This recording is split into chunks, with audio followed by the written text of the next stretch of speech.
Welcome to another episode of I Catch Killers. How would you react if you were in prison for years in a foreign country for a crime you didn't commit, denied basic human rights and kept in solitary confinement? It's something most of us would not be able to contemplate. Well, that is something that happened to today's guest. In 2018, she was arrested and convicted of trumped-up espionage charges in Iran, where she was virtually held as a hostage for a staggering 804 days. I'm talking about Dr. Kylie Moore-Gilbert, a Melbourne academic who has a frightening and inspiring story to tell. It's a real privilege to have her on I Catch Killers, and I'm looking forward to this chat. The I Catch Killers podcast was a fresh start for me, as I left policing behind and started a new life. Over the years, we've laughed together, cried, and shared some powerful moments. Welcome to I Catch Killers. Dr. Kylie Moore-Gilbert, welcome to I Catch Killers. Thanks for having me, Gary. Well, Kylie, thank you for having the time, and what you've been through. I think probably the last thing you want to do is sit down and speak with an ex-cop during an interview. Having read your book, Uncaged Sky, you've been through a lot, so I just want to put that up front, that it's a very relaxed conversation, and I'm absolutely fascinated by your story. And thanks, Gary. I mean, I actually had no interaction with any real police who were worthy of that title during my time in Iran, so I've got no issues whatsoever with ex-cops. Yeah, it was an interesting time that you had in there. And I got to say, I was a little bit reluctant to dive back into this dark world that you inhabited with your time in custody over in Iran. But I've got to say, reading the book and really getting a sense of what you've been through, it never ceases to amaze me how people overcome situations like you've found yourself in, and the human spirit. So it was, instead of being a dark read, I found it quite uplifting. Well, that was my intention. I didn't want it to be a depressing sort of litany of various horrible things that had happened to me in a long list. I mean, I wanted it to reflect the positive experiences and the friendships and the moments of fun and comedy that I also experienced when I was in prison. It wasn't all depressing and dark and scary, but I learned a lot about myself, and there were outcomes from what happened to me that have been positive. So yeah, I didn't want to leave the reader, feeling depressed after finishing my book. I really wanted it to be a bit more uplifting and hopeful. Well, it's you achieved what you set out to achieve. And then just to add to it, in preparation for the podcast, I watched Australian Story that you featured on, and the Australian Story was Kylie Moore-Gilbert and Sammy Shah on Love After Betrayal. And I've got to say, that was, I like Australian Story. I like the way they cover the cover stories, but that was so uplifting. It was a beautiful story. Yeah, it was really a different thing for me to do. I am not particularly comfortable with my private life or personal life being the subject there, but it seemed to be a nice memento for Leah, for my baby, to have in the future. And for that reason, I did it. And, my 98-year-old grandmother also featured. So I liked that I have this kind of record now of some of these people who, hopefully she'll be with us for quite some time still. But, it'll be special for Leah in the future, I think, to have that as a family memory, I think. Most definitely. And the love and fun and everything that came across in that, I found it really uplifting. So that was a pleasant surprise, because I thought I was switching on to Australian Story to talk about your time in the prison, and I was pleasantly surprised what that show revealed. Just on that, we talk about what people go through, and we're going to talk in depth about your time in Iran, how you got there, and what happened to you there. But one thing that came across in the Australian Story, that just a quote that you said towards the end of the story, that and you're talking about the experience that you had in Iran, that and this is your quote: "I've learnt the importance of human connection and friendship." And that's something that's it came across in the book as well. Do you want to just talk what you mean by that? I think that we take these things for granted, as we take freedom as a concept for granted as well. If we're just living our normal free lives and we're used to having friends and other human beings that we like around us, family, friends, these connections, it's just reality, and we don't consider it to be something we necessarily have to stop and value until it's taken away. And when you're in solitary confinement, you really understand that human connection and contact with other human beings is some sort of fundamental primal thing that we require to thrive in life. Just like breathing air or having something to eat, we need human contact, and the deprivation of that is a form of psychological torture if it's a prolonged thing, which is why solitary confinement works, as a form of psychological torture. So these lessons, that I learned along the way, valuing human connections and friendships, and seeing that actually in order to be happy, thriving people in society, we need these. And that loneliness, I've heard people say loneliness can kill you and you can die of a broken heart and these kinds of things, but I never really sort of took them seriously. But I actually think over a prolonged period of time, it does have a physical health impact as well as a mental health impact if you're deprived, of human connection. So that's one of the core lessons that I learned from my experience. That you took away from that.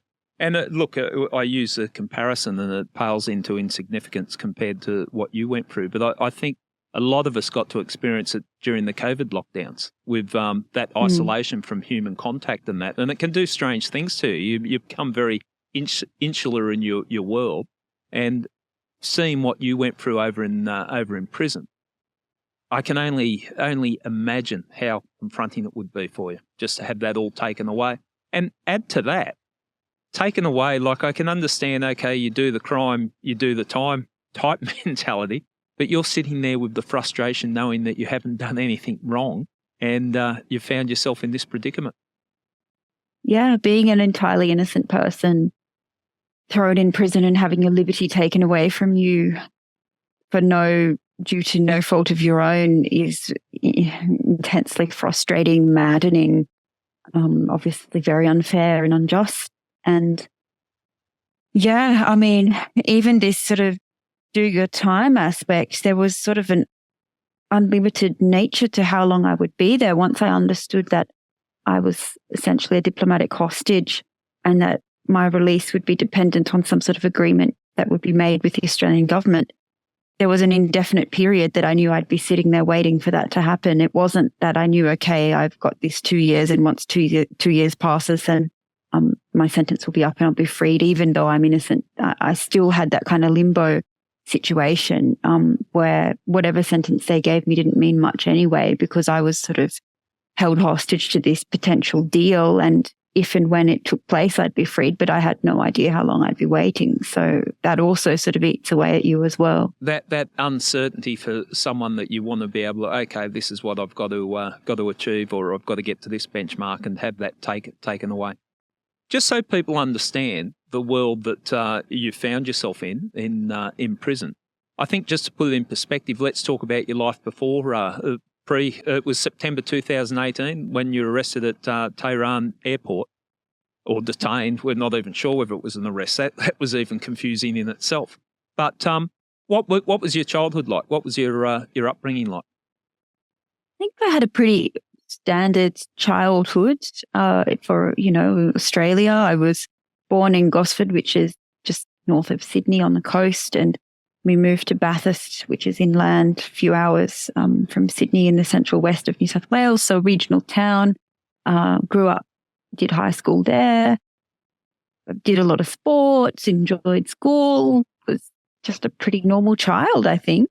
Really interested in travel and learning languages and learning about other cultures, and that's what ultimately took me first to Europe and then saw me undertake a degree in Middle Eastern studies in the UK and travel throughout the Middle East and conduct research there and learn Middle Eastern languages. So it was that sort of curiosity about the world and I guess wanting to expand my horizons beyond regional New South Wales. And I understand the world that you're talking about. I know Gosford and the Central Coast well. I lived up there for a period of time, and it would be very easy to be caught up in that world and not expand yourself from there. It's a beautiful part of the world, but it is insular in a lot of regards. So what was it about you, that curiosity? What drove you?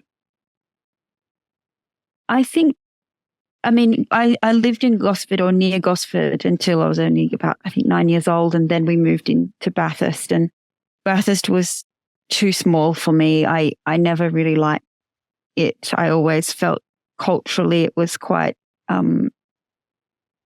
like restrictive as well.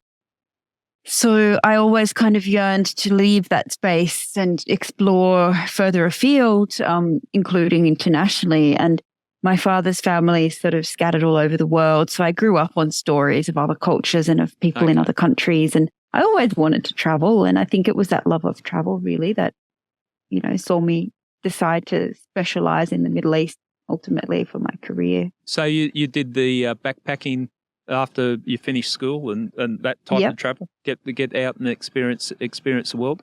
What was it, the interest that you found in the Middle East? What was it about the culture that you found fascinating? Because that's where your studies were directed. Yeah, I mean, the Middle East is such a sort of mixed place. It's so complex. Obviously, really ancient history there and civilization layered upon civilization. So much flux and change and chaos in the Middle East, depending which part, you know, at all times, really. And I traveled a lot. I mean, I backpacked around India. I've been to China a few times, Russia. I've backpacked through the Middle East and Europe as well. And I just really connected with the Middle East. I just found it such a fascinating place.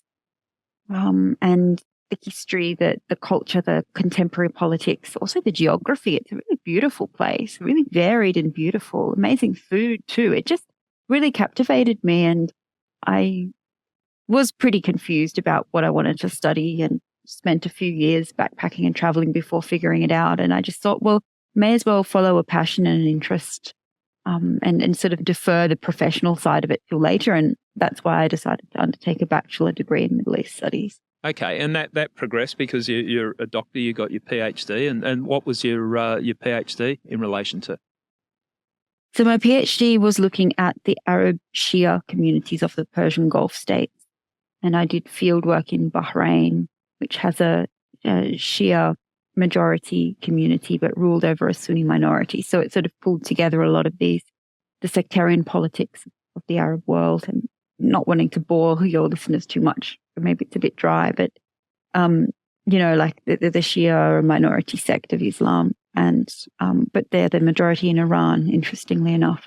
And Iran is the only real Shia-ruled state in the Middle East.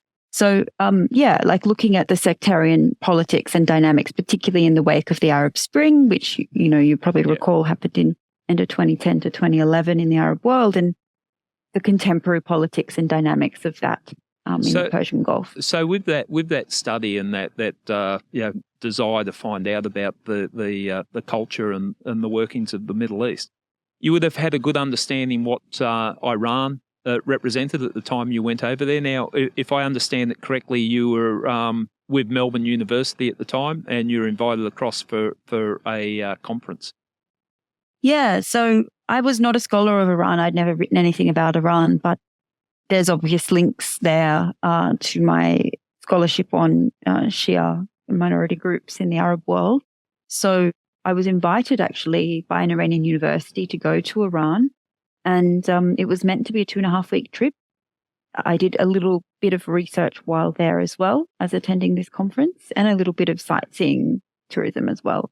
And the trip was approved by my university. I thought I'd done all my due diligence. I didn't really see why I would be a target of anything, given I hadn't published on Iran and didn't have a social media profile attacking Iran or with any links to Iran at all. And so, I thought it would be this sort of interesting trip, get to see a new country in the Middle East. Iran's obviously a very beautiful country, very ancient country, lots of incredible archaeological sites and religious sites and ancient cities and beautiful nature. And I did have a great time while I was there. It was only, as you mentioned, that I was arrested at the airport upon departing the country that things started to unwind. So going over there, you had no concerns. It was something that was fairly, risk-free as far as you were concerned. I did have the regular concerns. I mean, when you go anywhere in the Middle East, nearly every country in the Middle East is an authoritarian regime and has a sort of a nasty security apparatus. monitoring its people, suppressing dissent, throwing political prisoners in jail, this kind of thing. I mean, you're aware of that. And I'd been to a lot of countries in the Middle East, and I was aware that Iran was a nasty regime and that it didn't treat its own population very well.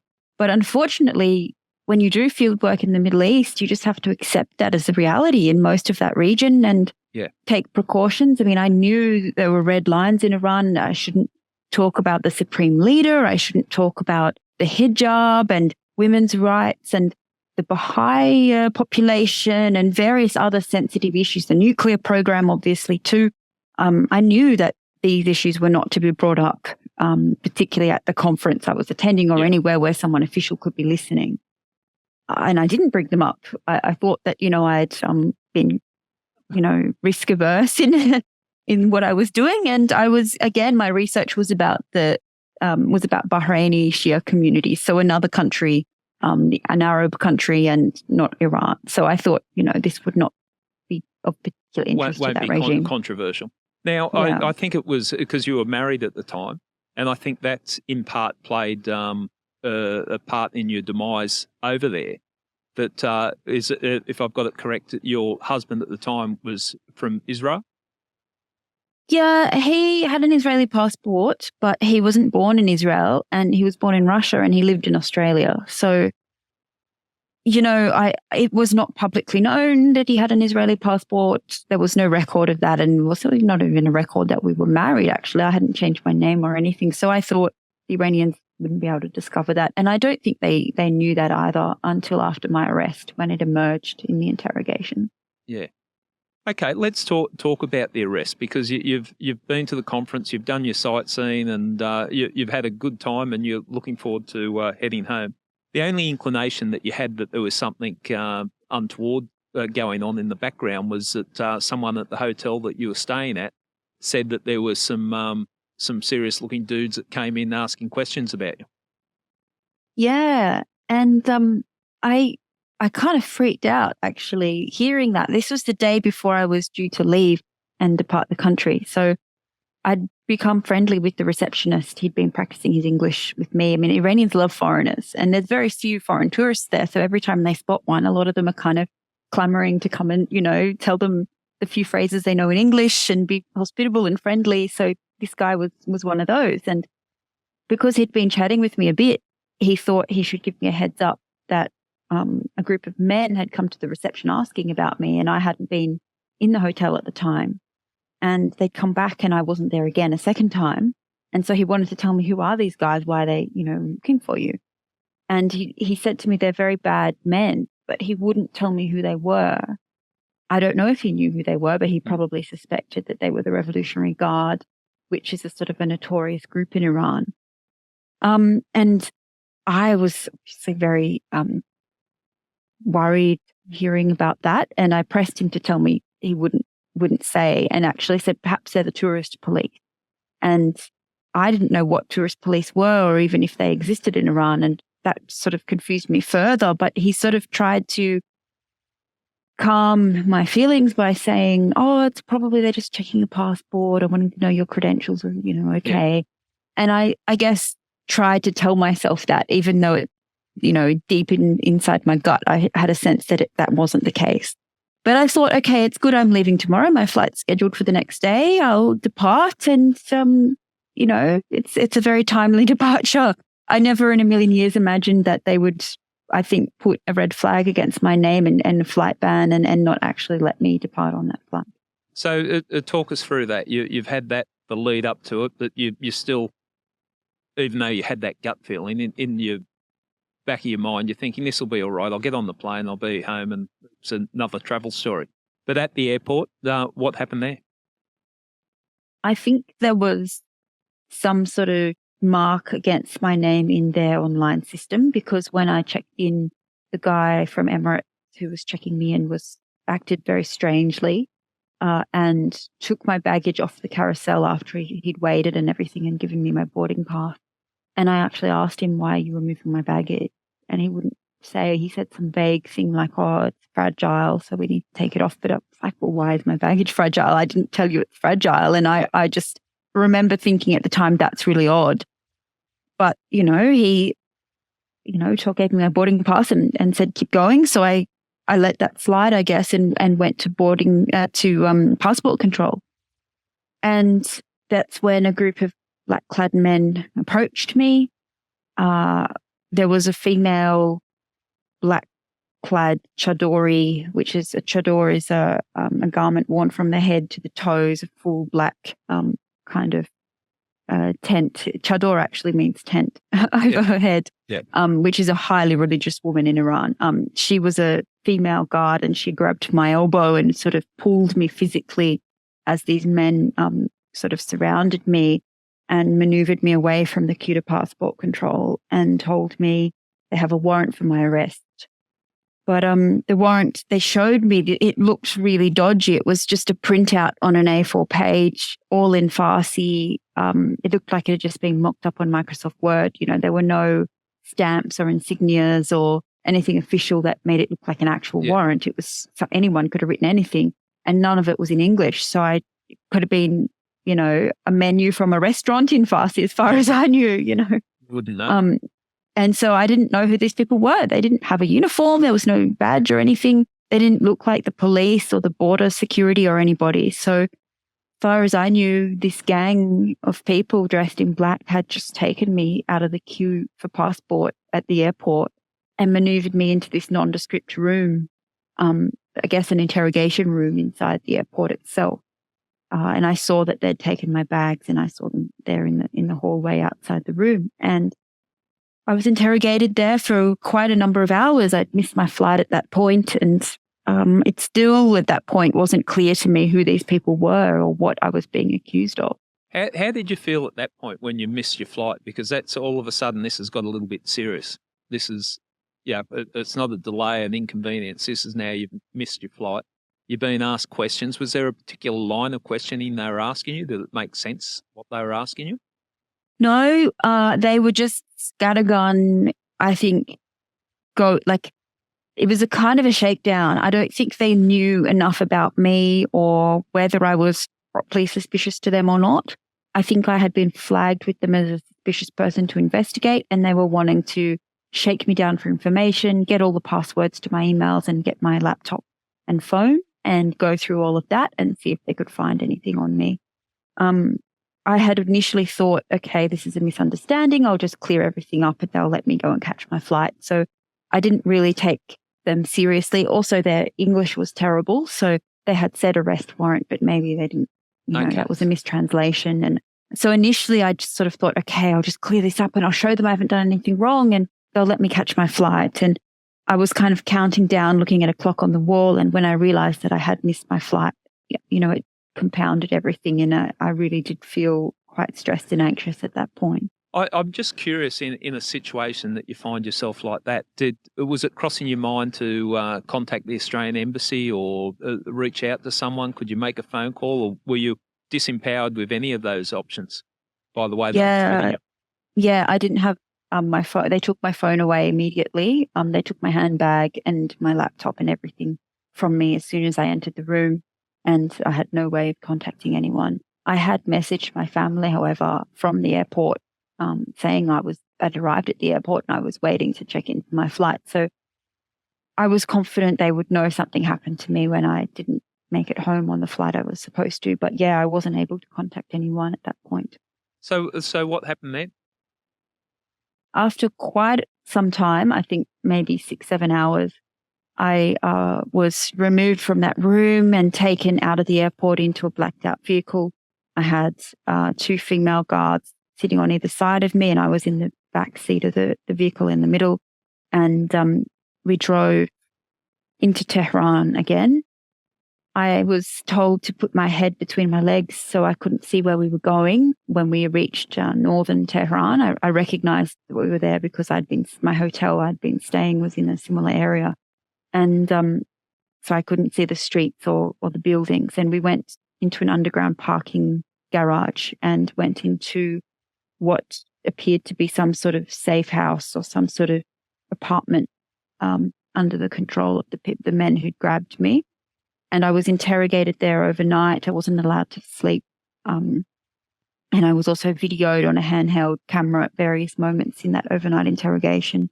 Again, they were asking me everything you can imagine. You know, they were just trying to figure out if there was anything they could get on me, I think. And they'd got the passwords to my email. So at that point, they had started going through some of them as well and would periodically bring various things that they'd discovered on my computer or in my emails to my attention and ask me to comment on them.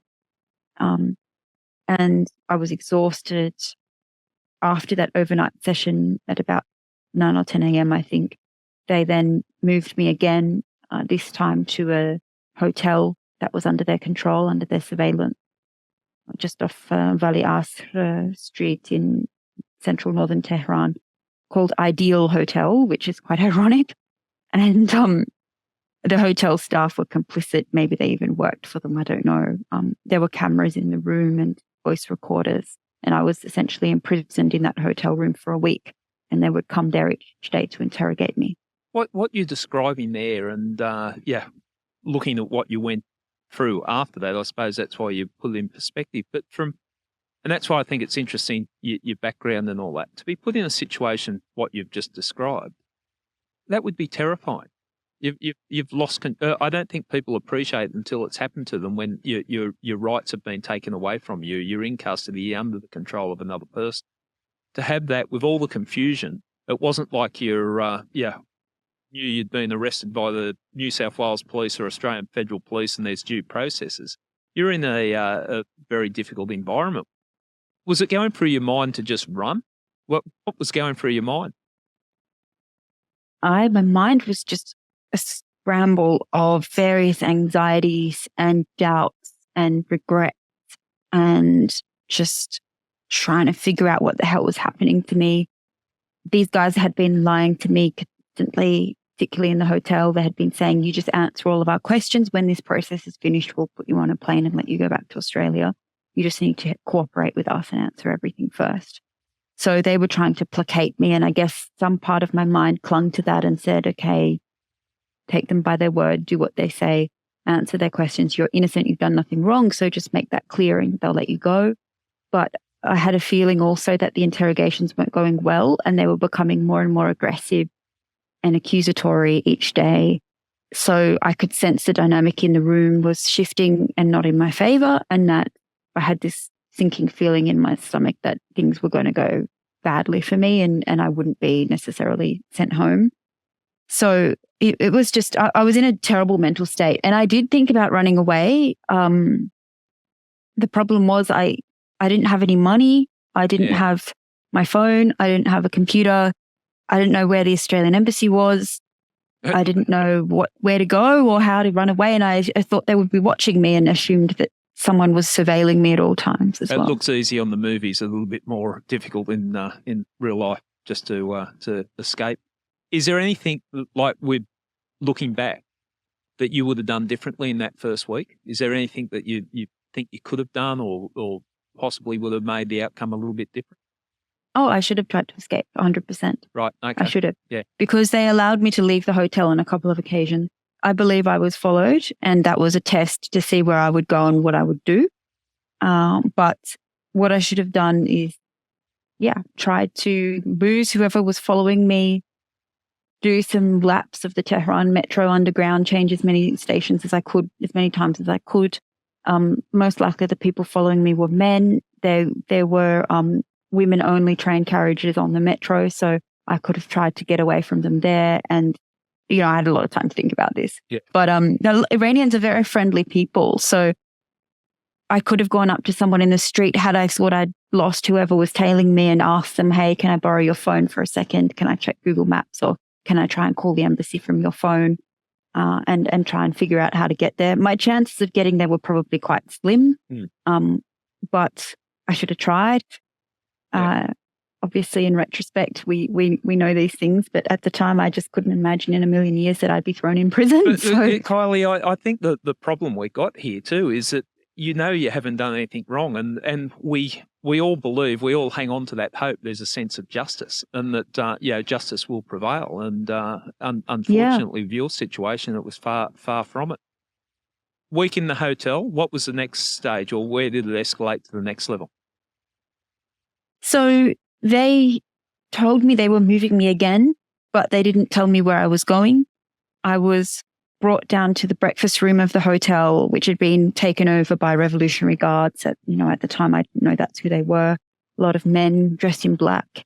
And they were very aggressive at that point, not very friendly at all. So I sensed something bad was happening. And once I was brought down there, they said I couldn't go back up to my room. I was being moved and I said, fine, let me go pack my things. They said, no, we'll pack them for you. They wouldn't even let me, put my clothes in my suitcase. And I was bundled into another blacked out vehicle with 2 guards on either side of me, and this time blindfolded, which was also a bad sign because I hadn't been blindfolded when I was taken from the airport. You could feel it escalating. Yeah, it had escalated, and I was driven to Evin prison, which is a notorious prison in Iran, probably the most famous prison in Iran from the Shah's era. So prior to the revolution, it was notorious for torturing political prisoners, and it still is. And I didn't know that's where I was at the time when I entered the prison. And luckily for me, because I probably would have had a meltdown had I known I was there. And first of all, I was taken to an administrative section of the prison where I guess I was, the administration and paperwork was processed for me to be admitted as a prisoner. I was crying a lot. Was kicked out of the room of the official who, it's not clear who this guy was. There was a sort of an interpreter, but his English was terrible. And he told me that this person was a judge. And it was just in the back office of somebody with papers everywhere and files everywhere. And the guy didn't look like a judge at all. He looked like a thug. He looked like one of the people who had arrested me, which he probably was. And the guy said, this is a judge and he's going to examine you and decide what we're going to do with you. And through the translator, he asked me a few very basic questions like, why did you come to Iran? What were you doing in Iran? And etc. But, it was clearly just a paperwork processing thing. And I had started crying so much I was kicked out of his room actually for making too much noise. So I don't know what happened there. I just sat in the corridor with a guard and cried. And in the end, they finished whatever they were doing. And this guy absolutely wasn't a judge. I have no idea who he was. In the end, they put me back in another vehicle, blindfolded me again, and drove me into the part of the prison that I would spend more than 2 years of my life called Dualef, or 2A in English, which is a prison within a prison. So it's a separate detention facility, max security, run by the Revolutionary Guard Corps, who are my captors. This Revolutionary Guard Corps, my basic understanding of it is they protect the integrity of the Islamic Republic. That's their role. So they're the ones that are really enforcing that law. Is am I understanding that correctly? Yeah, they are tasked with protecting the Iranian revolution and the Islamic nature of it, rather than protecting the Iranian people. So they're actually called the Islamic Revolutionary Guard Corps, not the Iranian Revolutionary Guard Corps, because, well, actually, they're some of the biggest killers of the Iranian people. I mean, if Iranian people protest in the streets, they're the ones that go and kill their own citizens. So they're there to protect the revolution and to protect the clerical elites that, are in power. They answer directly to the supreme leader, Ayatollah Khamenei. They are not answerable to the government. They're not answerable to the president. They do what they want. They're a parallel military force to the Iranian military. And they have a parallel Navy and Air Force and intelligence service and everything. They're a state within a state, essentially. Not a good group to be in conflict with in your situation.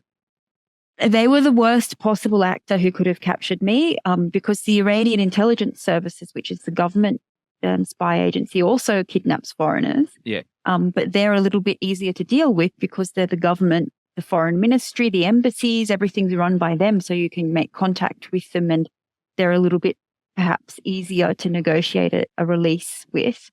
Also armed groups operate and stuff, but Rev Guards are probably the most intransigent and ruthless, brutal and ideological actor that could have possibly captured me. So once I learnt that that's who they were, and it took me a few weeks in prison before other prisoners were able to tell me that these are the guys who captured you. Yeah. It was very bad. And I knew who they were, so I knew that it was bad for me at that point. You're not in a good situation. So you're in prison. You're not really sure what you've been accused of or charges have been laid. There's an arrest warrant. You're confused. You're getting interrogated. You're thrown into this notorious prison.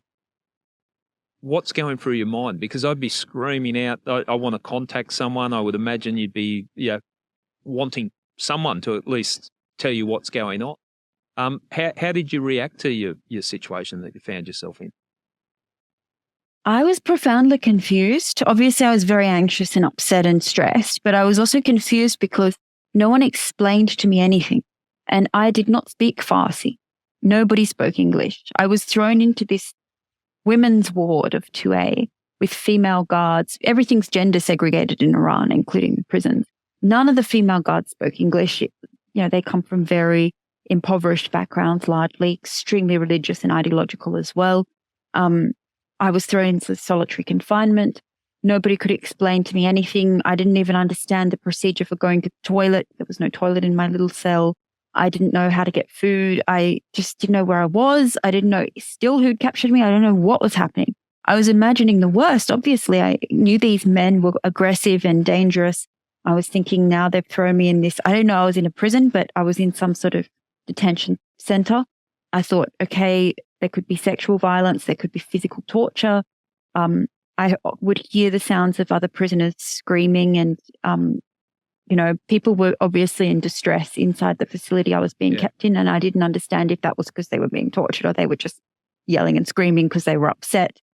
So it was really profoundly upsetting and confusing and just, I just remember not grasping and my brain just would not click into gear and understand the reality I was in. And it took quite a few days for the dust to properly settle and for me to come back to myself, I think. I think it's amazing. I'm sitting here just trying to process what you're saying and how confronting it would be. And it's scary. Like you've lost total control. You don't know what's going to happen.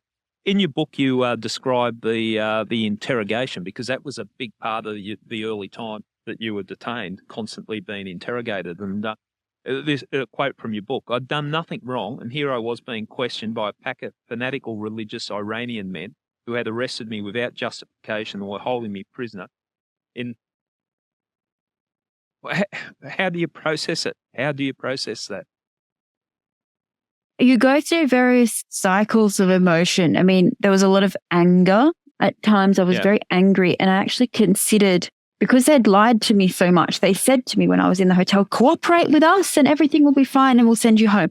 So when I got to the prison and I started being interrogated under very difficult physical circumstances, I considered just boycotting the interrogation altogether and out of anger, various points. And I wish I did that as well, just refusing to talk and just sitting there silently, not giving them anything because they'd lied to me. And here I was thrown in here after cooperating and giving up all the, telling them all the details of my life and everything and being rewarded for that by being thrown in prison. So there was a lot of anger. There was also a lot of fear as a woman being held by religious extremists in a place like Iran where women are not equal to men and men, especially religious men, feel that they can do whatever they want to the female population. Yeah. I was very scared that I'd be sexually assaulted.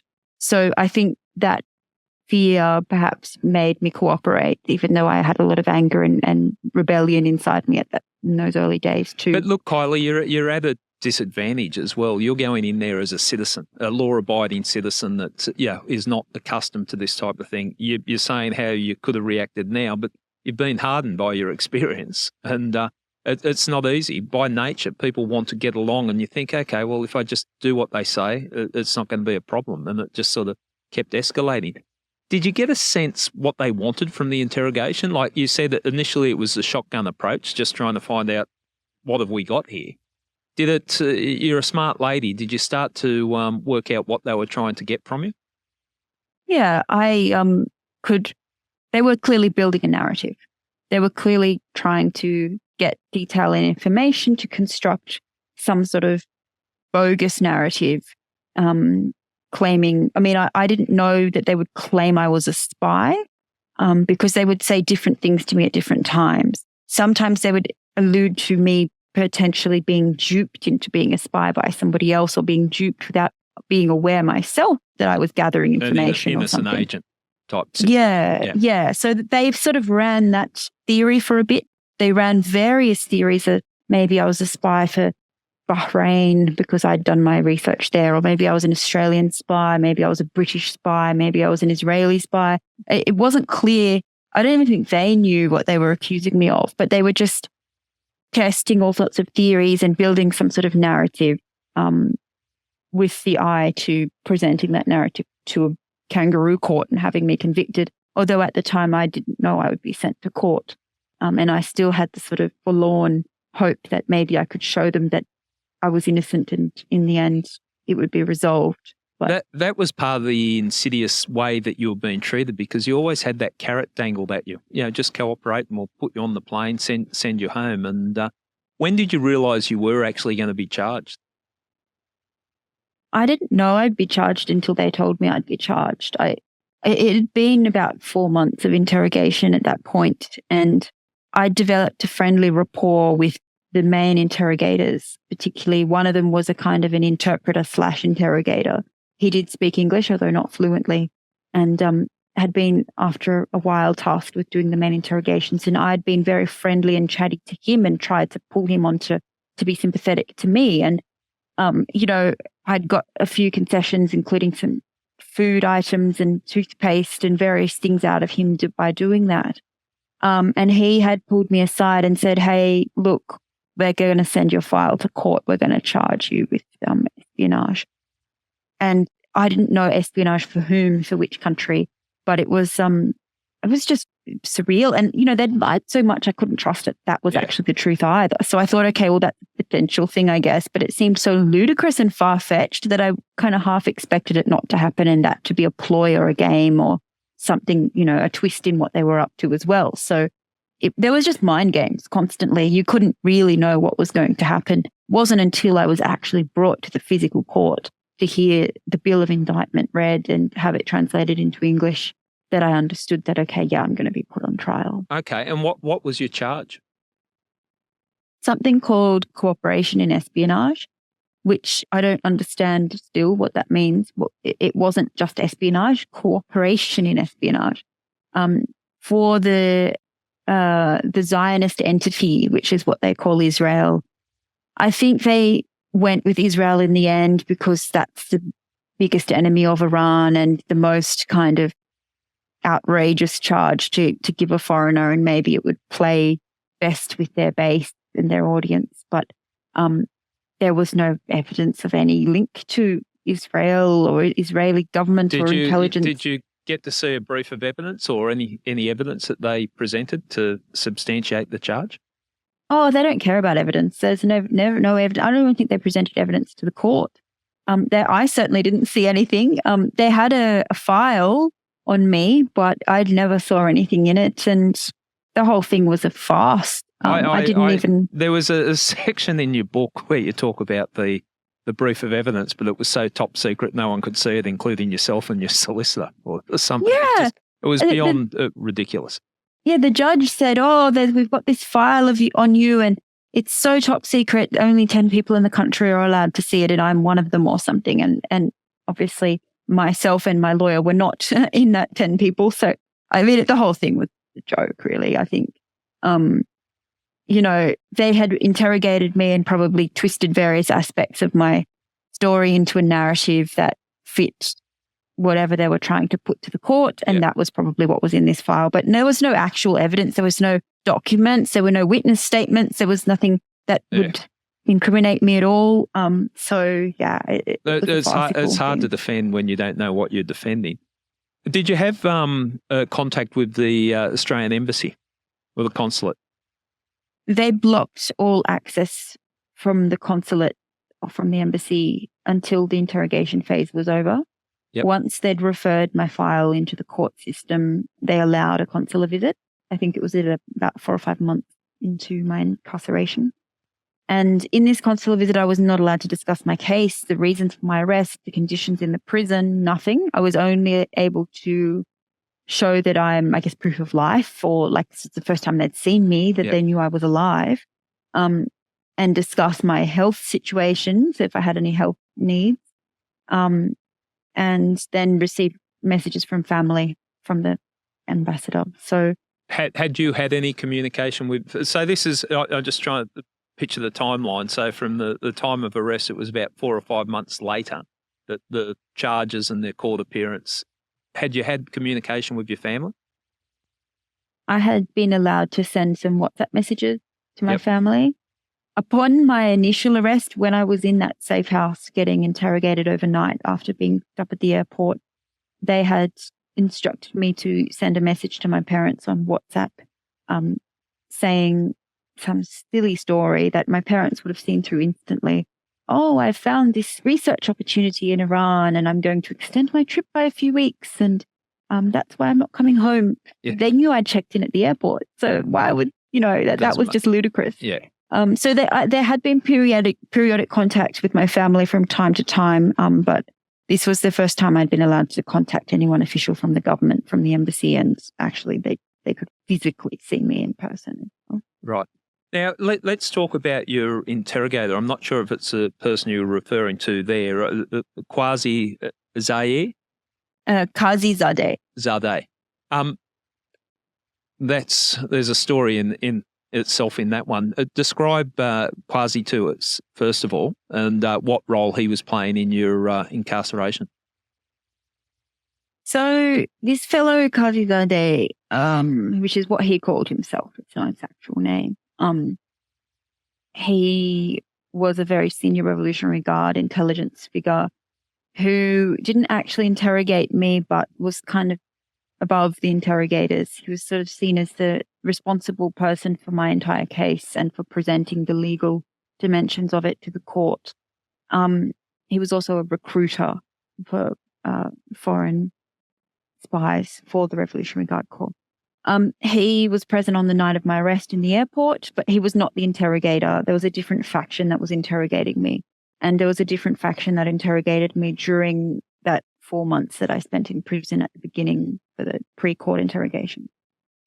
He was there in the hotel for that week, and it became clear to me that there were two different groups of captors. He kind of headed up one, and the people that would ultimately interrogate me for that 4 months in the prison headed up the other.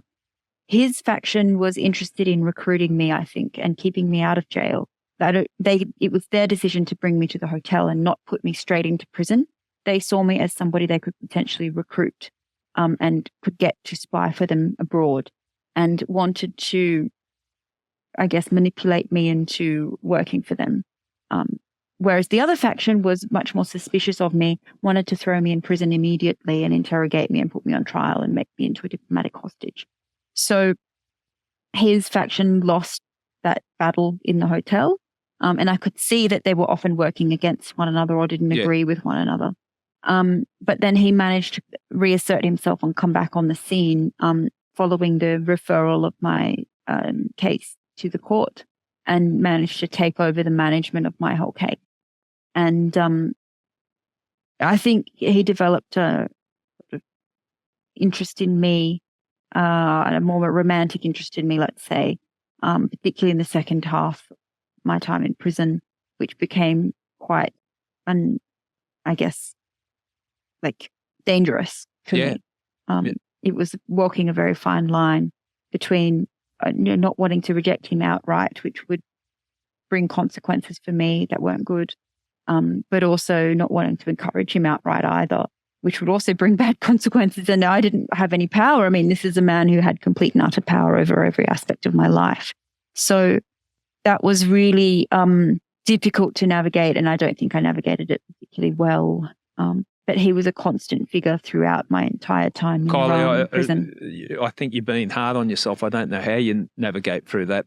You were in such a vulnerable position. As you said, he had so much power over you, and a master manipulator, and all sorts of problems. If in this country we describe someone like that as very creepy, and that's how he came across. We'll talk more about his involvement because it impacted on you, and I want to do the breakdown in your time in prison and how you survived that. Before we end part one, you were convicted, not surprisingly, and sentenced to 10 years. How do you process that in your mind? Like 10 years in this foreign country for a crime that you didn't commit. I'm just really curious how that didn't break you. By the time I received the verdict of 10 years, I had been there for almost 1 year, and a lot had changed in my mind. You know, I was no longer scared and afraid. I understood the parameters of the place that I was being kept in. I had educated myself as to the nature of the people who were holding me, the Iranian legal system, the likely outcomes of the court, the reputation of the judge, Salavati, who was a notorious judge in Iran, responsible for killing hundreds of political prisoners and being, you know, a bloodthirsty creep as well toward women. So yeah, I'd had cellmates and I'd educated myself. I'd started learning Farsi so I could try and defend myself and learn about my captors more as well. So I was not surprised necessarily by the 10 years. I had thought maybe it would be a little bit less than that, but I knew that this judge was notorious for handing out 10-year sentences, which was the maximum sentence for the cooperation and espionage charge. And I knew at that point that I was likely a diplomatic hostage and that I would not necessarily serve 10 years, but that I would need to rely on my government to get me out and bring me home. My reaction to it was to laugh and make light of it and make comedy out of it. My cellmates and I had a big party to celebrate the 10 years, which is ridiculous, but you know, that's how you deal with it in prison. Black humor and comedy is best way to deal with these extremely depressing outcomes. And so we got all the food and snacks that we'd managed to sort of hoard in the months prior and ate them all and stayed up late dancing and singing and partying and trying to make light of this horrific sentence that, you know. Yeah, I find it amazing how you can do that, but I certainly understand it. But when we get back for part 2, we're going to talk about your time in prison and the way it impacted on you and how you survived. But I got to say, I had a laugh. You could not be described as a model prisoner. You gave them hell in there. You're always causing problems and trouble for them. So good on you for that. Thank you. Yeah. I wish I did it from the very beginning, but after 6 months or so, I learned that cooperating got me nowhere, and resisting was, at least if I resisted them, I kept my dignity intact. Yeah. So and I'm proud of myself for doing that. Okay, well, let's take a break, and when we come back for part 2, we'll talk about your time in prison. Cheers.